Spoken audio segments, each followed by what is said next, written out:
Hello and welcome to Breaking It Down, a podcast from the MS Trust. I'm Nick and I'm joined by our podcast host Helena. Hi Helena, how's it going? Hi Nick, it's all good. We're very excited to have a little chat about MS Awareness Week, which I think I'm going to just hand over to you because you've been leading our work on the MS Awareness Week from the MS Trust. So you're the expert on this subject. What are we doing this week? That's right, Helena. Yes, so it is MS Awareness Week as this podcast is coming out. So that's between the 28th of April and the 4th of May. And we've been working again with our charity partners on one unified campaign about MS conversations. So our charity partners this year have been the MS Society, MS Together, MS UK, Neuro Therapy Network, Overcoming MS, Shift.ms and Talks with MS. And as I say, the theme is MS conversations. And this is because we know people who live with MS have to go through some really, really tricky conversations with, that could be with family, with friends, with people you work with, even with health professionals as well. An example of this might be, disclosing your diagnosis to your employer, for example. And we're here to say you're not alone and it's good to talk. So the idea of the week is to get people talking both within the MS community and to the wider community as well, so that people are more empowered to go away and have those conversations, whether they're good, tricky, or supportive. We also are going to shine a light on some of the resources that we have to help people have some of those difficult or sensitive conversations, because we know it can feel daunting. You might think, well, should I tell this person? Will the other person understand what I'm talking about? And those feelings are completely normal. So we aim to have a range of resources that will make you feel empowered and that you have all of the information available, that when you do go into those conversations, you can say, right, I know that I'm going to mention these things and I'm going to present the information in this way. And really, their idea is to get everyone talking. So if you do want to get involved in the campaign, you can search on social media.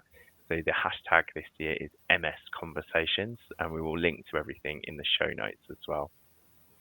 And obviously here at the MS Trust, we have got loads of resources on opening up conversations. Some of these topics that Nick spoke about, like talking to your employer, or preparing for appointments, or talking to your friends and families, explaining to your kids about MS. So in order to sort of pick out what's our best content for the opening up the conversation, I spoke to Claire from our information and engagement team, and she's going to talk me through some of the resources that we have here at the MS Trust that might be able to help you with the opening up the conversations, just like Nick said. Absolutely. And we're also going to be joined by Amy from MS Together. And well, Helena, you and Amy had a good chat, didn't you, about some of those trickier conversations that you've had. Yeah, it was really interesting. We caught up with Amy at the MS Trust conference and had a chat about, we chatted about talking. Yeah. So without any further ado, I think let's get into our interviews and hear from our guests. I am back once again with our almost like favorite guest on the podcast, I would say, Claire, who is our head of info and engagement at the MS Trust. Hi, Claire. Hi, Helena. It's always lovely to be here. So today we are going to just briefly talk through some of the resources that the MS Trust have to help people having these MS conversations that we're focusing on during MS Awareness Week. So I guess starting off, should we talk about what do we have around telling people about your MS diagnosis? That's a really important part of the journey, isn't it? You've just been told that you've got MS, but how do you share that information with other people? How do you let people know that how you're feeling about your diagnosis? How do you let them know what to expect when you might not even know yet? You might still be coming to terms with what MS means for you, what you've been told by your neurologist. You might not know about what treatment decisions you've taken. So it's definitely something to consider, and it's going to be something very personal as well. we have quite a few different resources for you to use, either to think about who you want to tell. There's nothing that says you have to tell anybody at all, but it's much easier to get support from the people around you if they know what you're going through. And so when I say no one, you do have to tell insurance and the DVLA when it comes to driving with MS. But for everything else, about your family, your friends, your workplace, all that kind of stuff, it's very much up to you. So you have got a certain amount of control there. So the kinds of things that we have to support that kind of conversation, we've got a lovely leaflet, an information sheet called Telling People About Your MS, which sets out all the things you might want to think about there. And of course, disclosure of MS is going to be one of those things that you come back to again and again. You might just say, just tell people the information that you're ready to share and that they're ready to hear. And it might be helpful to be quite open about when you don't know what you don't know. Say, I've been told it's MS. This, it's great to have an answer for what I've been feeling, or an explanation for my symptoms, but it'll be a few weeks or months before I know what that means for me long term. Yes. So we mentioned family and friends a little bit, and I think we do have quite a lot of focus on this. So how can you approach conversations with friends and families about your MS? I think a lot of people have told us that they like to know who their allies. They know who their allies are, the people, the very nearest and dearest, who they're going to be really hoping will offer them support. So that might be a partner, it might be a parent or child who you're responsible for as well. I mean, that's another whole issue. Families are pretty complicated, and we all have very interrelated responsibilities for each other. So I would say that making sure that maybe it's about not over dramatizing it. This is just something, particularly maybe with children, just give the facts. This is what I've got. It means this. I'm still working out how to live with it. I'll let you know if anything changes. Don't worry. It's in hand. Might be a very reassuring message for a child that from a parent who's got an MS diagnosis, but for a friend or partner, it might be I'm completely. It might be about the emotional side. I'm completely overwhelmed by the information I've got here. I've been told it's MS. I don't know what that means for me yet. Is it going to be okay to share this? Can I talk to you about this from time to time?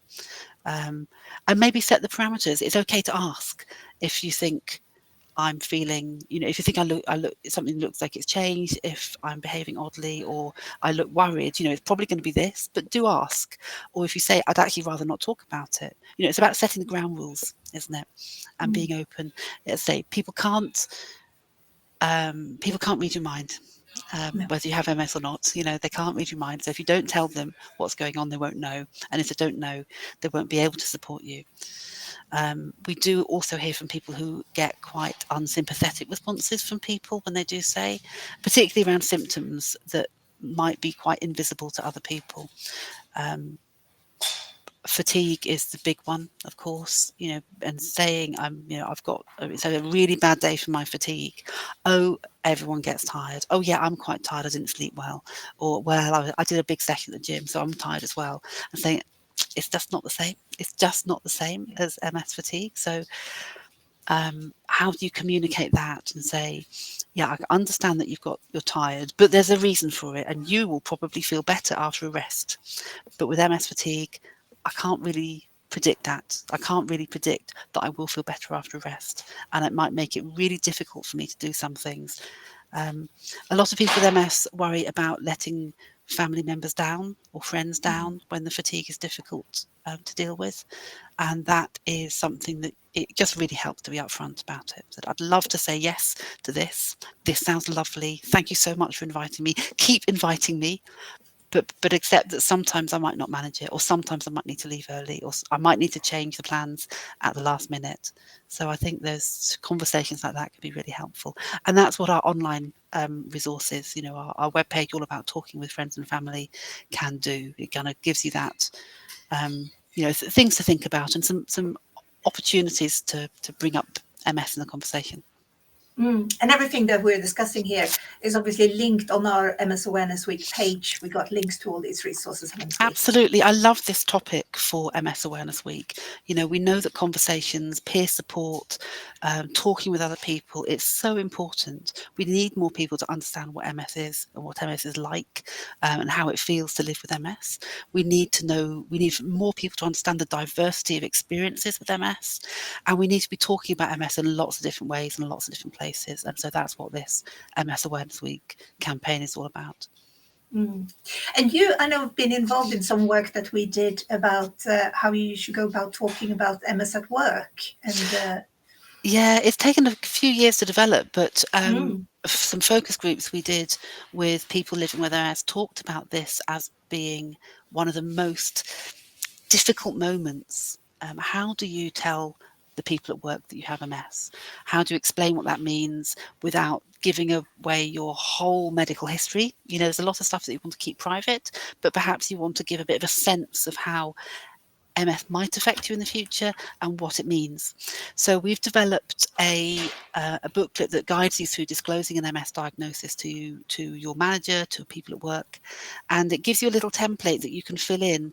It can be as simple as just ticking a box or two. You know, these symptoms are things that affect me. It gives some options for things that your workplace might be able to put in place to support you, reasonable adjustments that can keep you independent and working well and for as long as you can.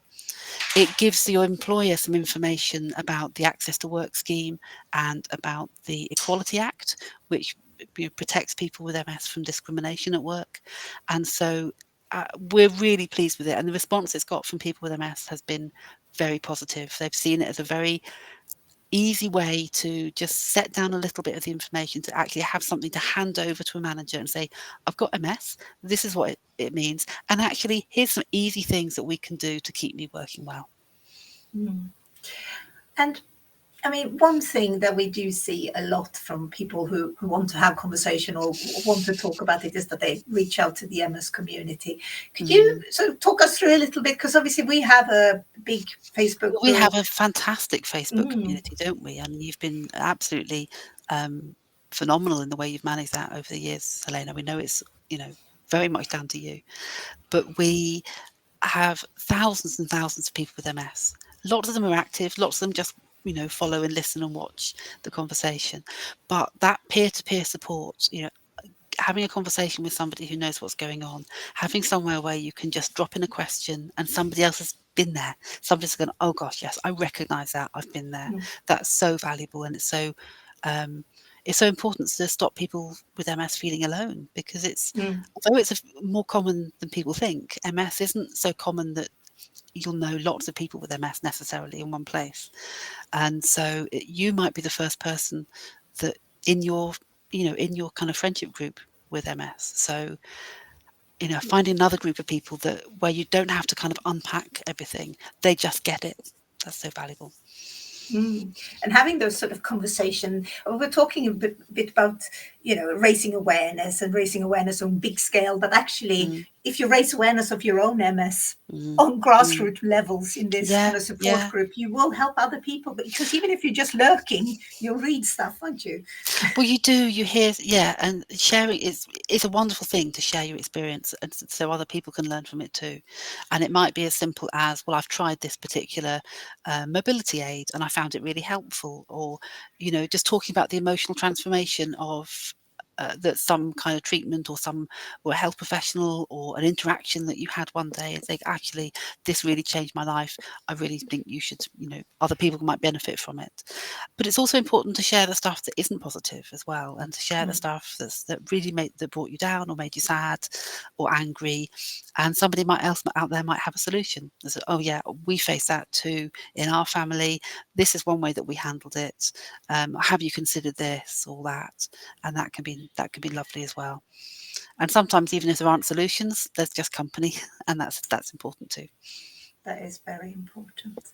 Thank you so much, Claire, for talking us through our resources and answering my questions. And such a pleasure. There's so much out there, and we've got loads of it on our website. And I say the MS Awareness Week webpage has it all broken down for you. Fantastic. Thank you so much. Speak again soon. Bye. During MS Awareness Week, we will be asking for your support towards our ongoing work. We receive no government or NHS funding, so we rely heavily on the support of people like you. If you or your family have received invaluable help from our helpline, the booklets, the website, or this amazing podcast with its relevant content, personal stories, and the experts aplenty, please do consider giving back. £10 could pay for publishing this podcast and getting it out to thousands of people within the MS community. Your gift really does make a difference. If you can, please give today. Thank you. Today we're going to be talking a little bit about conversations that we've had about MS. Some conversations that we wanted to have and some conversations that we didn't want to have. My name is Helena. I am originally from Sweden. I was diagnosed with MS when I was 29. I am now 47 and I work for the MS Trust.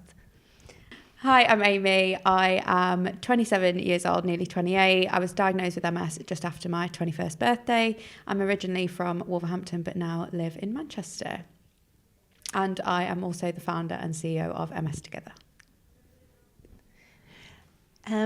So shall we start by talking about diagnosis? Yes. I guess that's one of those first conversations that you have about MS.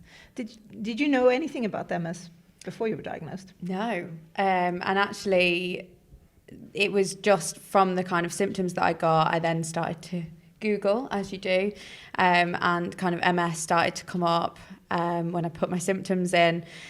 And yeah, I just started reading about what it was, but had no idea, didn't know anyone else that had it. And actually one of the most memorable conversations that I had when I was diagnosed was with a doctor. So I went to see him, said about my symptoms, and I kind of said, do you think it could be MS?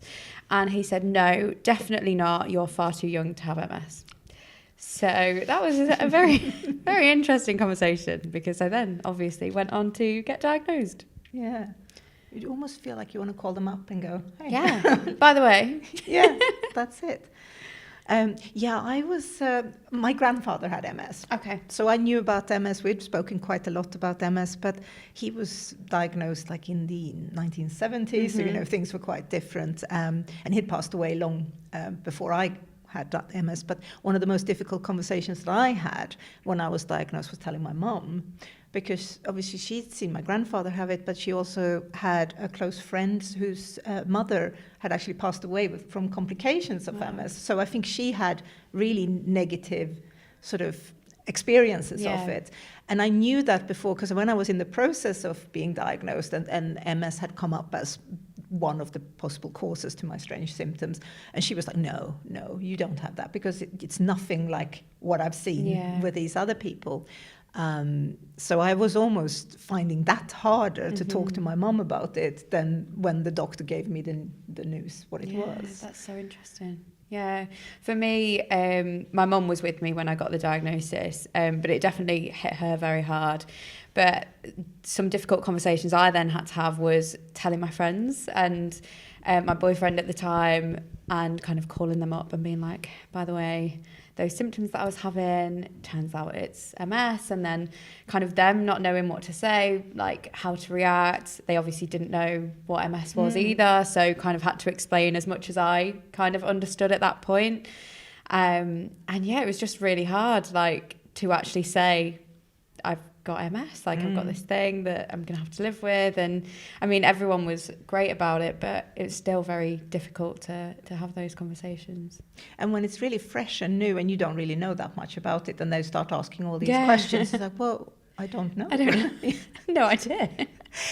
I very much had that, because I think it was almost the same day as I had my diagnosis. I'd gone into to the hospital to sort of get the news from the neurologist, and then I was working not far away from the hospital, so I come into my office, and I thought, I wasn't really sure, do I say something, do I not say something? But then and this is I was 29 at the time, I had been going to a lot of hospital appointments. There's always a lot of like gossips and rumors and things going on in the office, and I just thought, they're going to think I'm pregnant. This is why somebody in that age goes. So I thought, okay, I'll just like come out. And so I went and spoke to my manager, and he said, well, why don't you just tell HR what's going on? So I did, and I just assumed that they would, maybe get in touch a bit later. Sent me an email saying, can you come up? And then they sort of just sat me down and they said, what do you need? And I was like, I don't know. What do I need? Could I? Wow. And it was, I mean, I know that's a very privileged situation to be, because you hear so many like horror stories. I mean, you must hear that from running MS Together, that where people have really bad experiences at work. So I know it was a privileged thing, but it was just baffled me, because I just didn't know. I was just thinking, maybe I could, I don't know, take a little time and go home and process this. But wow. But yeah, it was yeah. So they were very supportive. So that was nice. But it took me a little while before I then could go home and sort of actually have the conversation with my mum. So pretty much the first person I told was my boss. Yeah. Wow.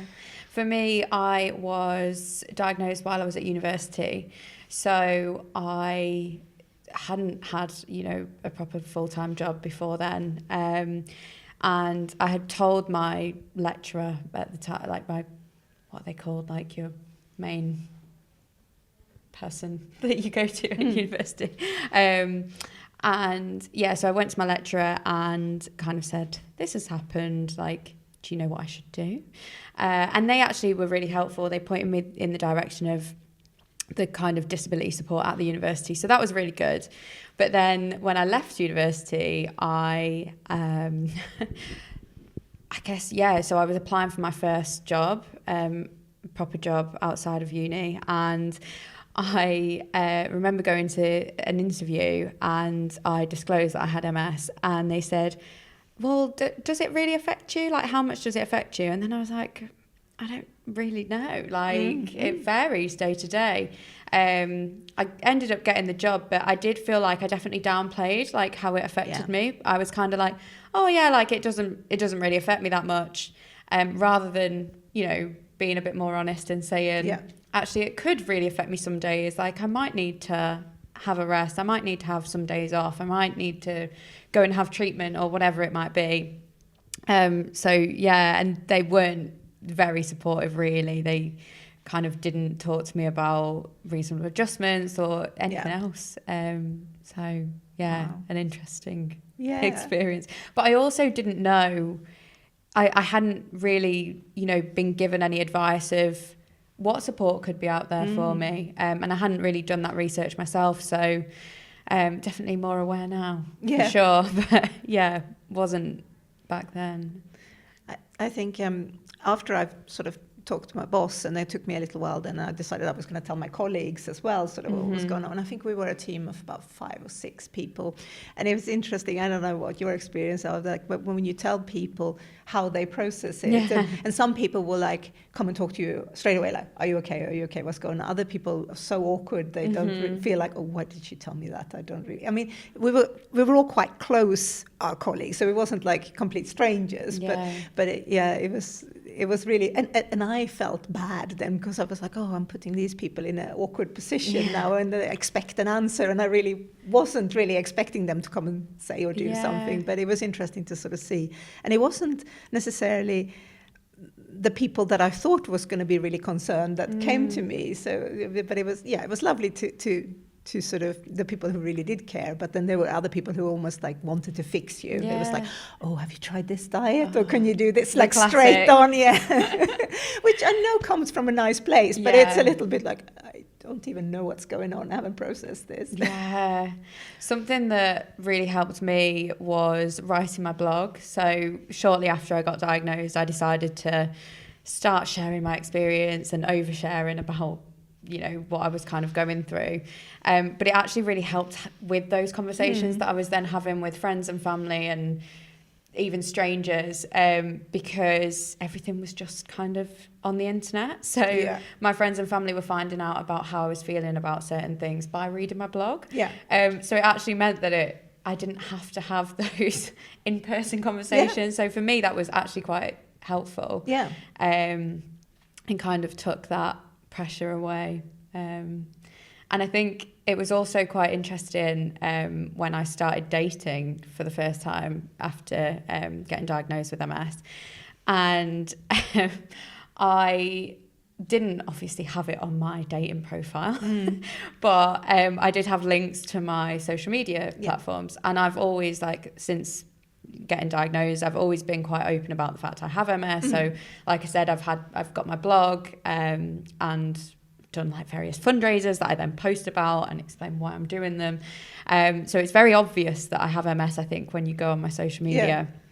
So yeah, for me it was, again, quite a good way of seeing whether people were still interested after finding out that I had MS, because I knew that if they kind of, you know, went to the effort of speaking to me, they would have looked at my profile, looked at my social media, seen that I had MS, and then I still had conversations and kind of said, like, oh yeah, like, I've got this and this is what it means, this is how it affects me, but I didn't have to kind of disclose it as much.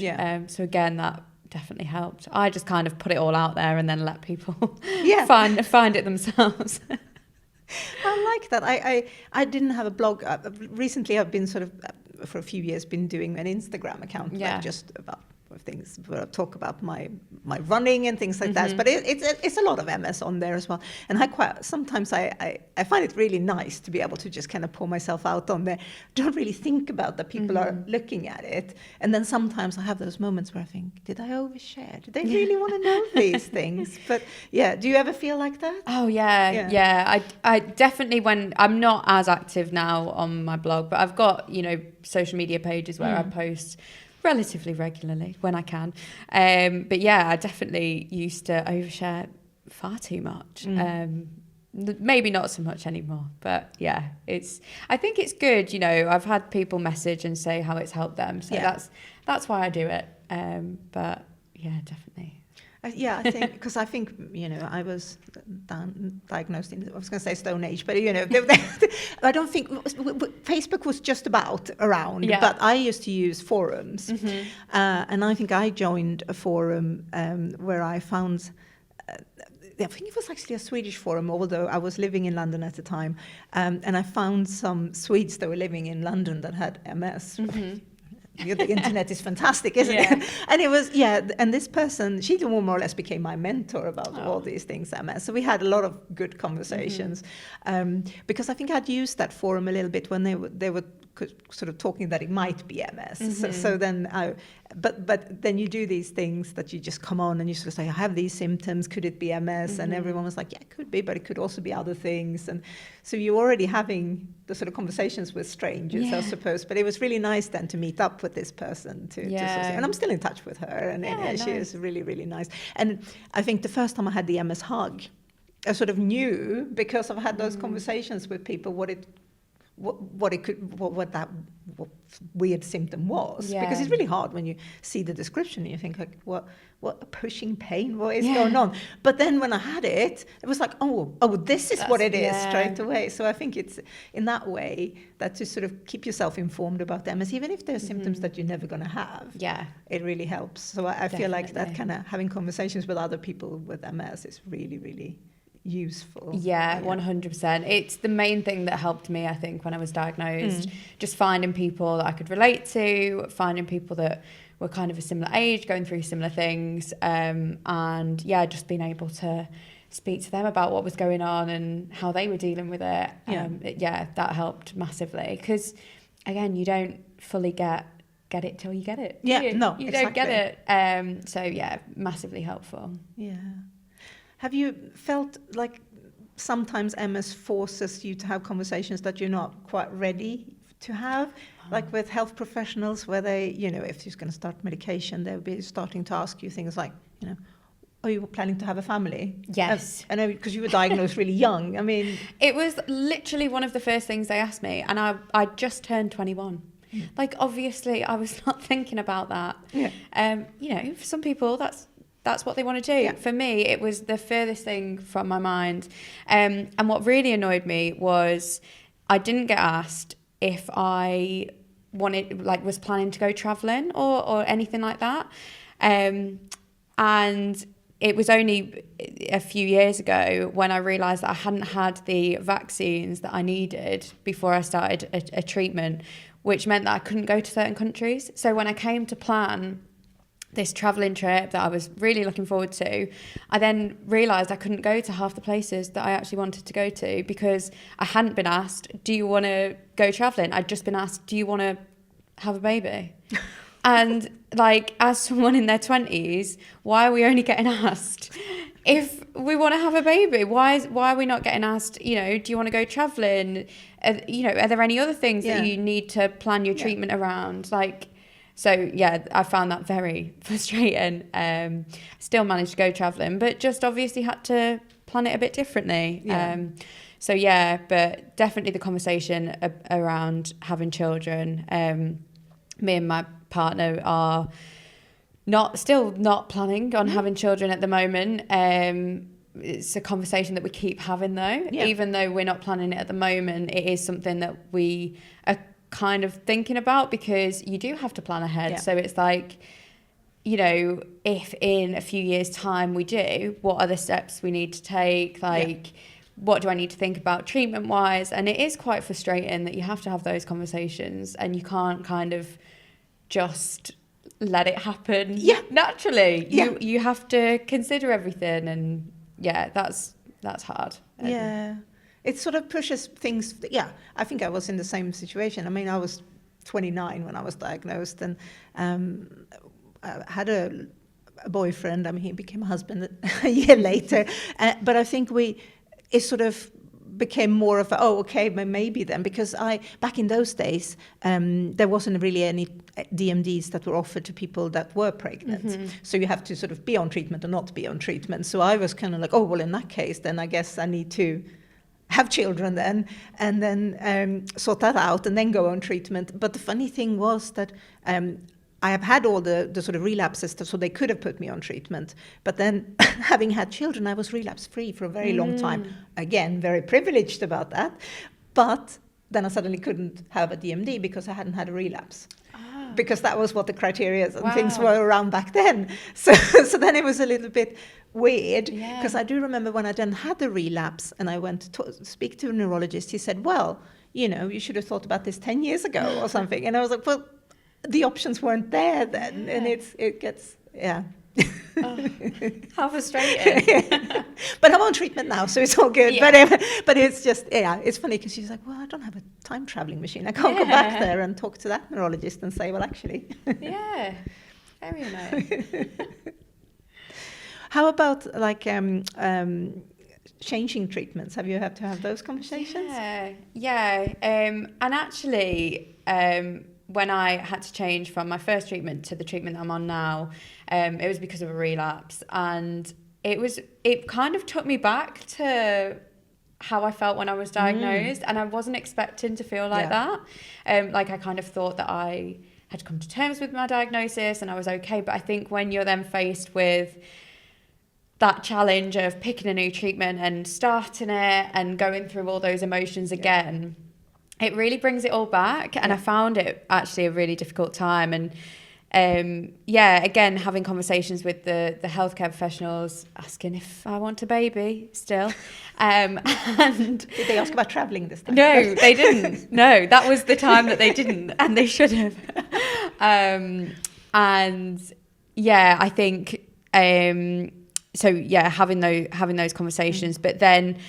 The other thing was speaking to other people that had tried the different treatments that I was offered, because I just couldn't really decide what would be best for me. So it was just quite helpful to hear other people's experiences of those treatments, and just see how they got on with it. But it was definitely difficult, and like I said, it took me back to the time when I got diagnosed and I had all those feelings and just all those thoughts again and considerations that you have to have when picking a treatment. What about you? No, exactly that, because I've had since 18 years since my diagnosis now, and I guess I was on treatment for about it's 9 years or something like that, and I've been relatively okay on it, and there's side effects and not everyday niggles, but no relapses.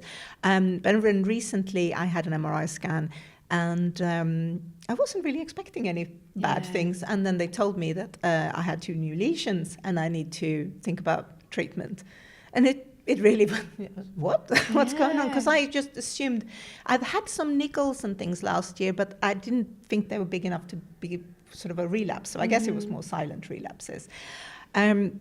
And yeah, exactly that. It just took me back. I suddenly was like, oh, wow, what do I do now then? And then, working for the MS Trust, I see the people dealing with those kind of questions all the time, but it is quite different when it suddenly is you.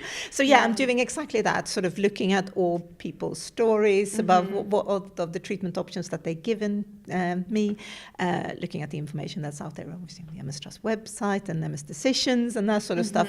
But it's so easy to just tell people about, oh, here are all these great resources, read this, look at this, look at that. But when you actually have to make the decisions yourself. Yeah, it's really hard. Yeah, one part of me just also want to go and but just make it for me.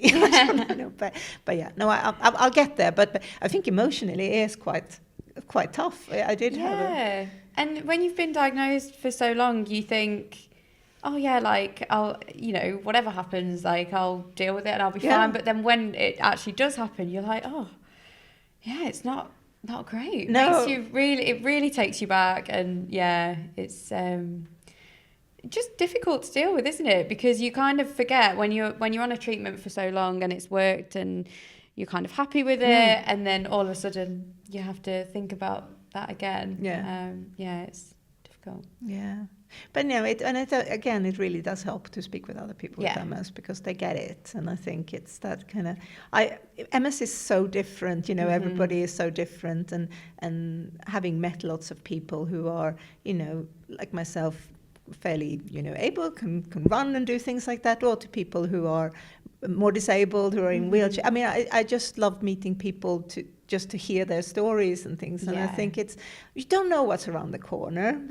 Like I said, my mum she was worried, she compared me a lot to my grandfather. He used the wheelchair on a daily basis, but, I have great memories of him when I was little, because we used to have these races in his living room. He was in his wheelchair. I got on an office chair with wheels. We had a great time. And I feel like just meeting and sort of seeing people, that kind of future scares me less, I think, because I see people live well with MS in all sorts of, ways of life, of how they live with disability. And I feel like but it's really hard to sort of say, oh, this person is the face of MS, because it's so different. People will look at us and go, well, that's not me. I'm not running. I'm not doing that. But then someone who is far more active than I am will look at someone in a wheelchair and say, oh, that's not me. And it's really, because we're all MS, aren't we? But it's just very different. So But I think that's why it makes having conversations about MS so difficult as well. Yeah. Because it's really difficult to understand that it can affect people so differently, and people can live so differently with it. So when you're having those conversations with strangers or with friends and family or whoever it might be, it's so difficult to explain how it is for you when they might have seen some other things, whether it's like in the media or on social media, anywhere, because it is just so different for everyone, and it's such a strange condition, isn't it? Because how can it be so different? So I think, like what we're doing, kind of raising awareness about the importance of having those conversations is so important, and just explaining what it's like for you, because that's all you can do, isn't it? Just kind of explain to people as best as you can how it affects you, what support you might need, and then kind of hope that people can understand that and help you when you need it. Definitely. I couldn't have said it better myself.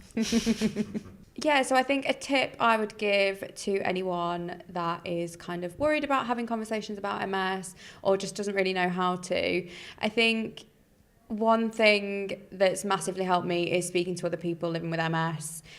So through the MS Together community and other communities as well, just kind of finding those people that you can relate to, finding people that are going through similar things, and just kind of seeing how they're navigating their journey with MS, and how that could help you. But I think also just being honest and as open as you can with the people in your life, telling them as much as you feel comfortable with, and, just kind of explaining how it's affecting you and how they can support you. And I would say maybe if you're not ready to talk to someone, it's okay to be, sounds a bit creepy, but be a lurker as well. Go and look in the MS Trust Facebook group, read some conversation, read what other people have said. And then maybe when you feel like, okay, well, these are the words that people are using that feel, that kind of clicks with what I'm thinking, and then maybe then you can get some ideas, and then maybe you can start, you can post anonymous, you can do these things, and then eventually maybe you can get some tips from other people on how to speak to your family and friends, because sometimes actually, even though we're really close to family and friends, they can be the most difficult people to talk to, especially if you need to ask for help, because we're so rubbish at asking for help, aren't we? Yeah, definitely. But equally, I would say you don't need to kind of be open like we've kind of been talking about. You don't need to, tell the whole world about your MS if you don't feel comfortable. You can just confide in that one person that you feel could support you the best, and that's enough. I think it's just kind of figuring out what will work for you and what will support you best in your journey. Yeah. And there are charities to reach out to as well and talk to, both, talking therapies type people, but, MS Trust and MS Together, we're there to help you get talking if you want to, when you're ready. Yes, talking is important, and it can be really hard, and it's good to know that both at the MS Trust and all the other charity partners are opening up the floor here and getting people ideas and things, because I think it's important, kind of like what Amy said, not everyone is open, not everyone wants to sit and talk about their life on a podcast, but it doesn't mean that you can't have conversations about MS. So I feel like it's such an important topic, and there is so much resources out there to get. So hopefully, if you've been listening today, you've got some ideas on how to open up your conversations. Absolutely. No, it's so important, isn't it, Helena? And yeah, I'd just like to say a big thank you to Amy for joining us on the podcast as well. She was fantastic, and to Claire as well. And if you are looking for some of those resources that we mentioned, you can find them in the show notes as well. So again, we are here to support you. And a big thank you as well to our charity partners as well, who we've been working with for this week. So if you do have any questions about MS, you can, of course, contact our free confidential helpline team. They're available from Monday to Friday, excluding UK bank holidays, and that's between 10 a.m. to 4 p.m. Outside of those hours, you can, of course, leave us a message, and we'll get back to you as soon as we can. The number for the helpline is 0800 032 3839. Or you can drop them an email if you'd rather ask without speaking to someone on the phone. The email address to get them on is ask@mstrust.org.uk, and we will, of course, link to those resources down in the show notes as well.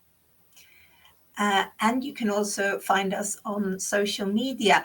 And as this whole podcast is about conversations, I would really give a big shout out for our 2 Facebook groups that we have, the MS Trust Facebook group and the People Living with Advanced MS Facebook group, which are great places for conversations about MS. So you can find those ones on Facebook. You can also find our page on Facebook. You can find us on YouTube, X, TikTok, and Instagram, and LinkedIn as well. If you're a health professional who's listening, maybe you want to give us a follow on LinkedIn. You can find this podcast in places where you would normally listen to podcasts, like Apple Podcasts, Spotify, and YouTube Music. Do get in touch with us. Let us know what you think of the podcast, and what you think about our resources, and what you think about MS Awareness Week in general. It'd be great to know some feedback. And if you want to do that, you can get in touch via social media, as mentioned, or you can drop us an email at comms@mstrust.org.uk. See you next month. Bye. Bye-bye.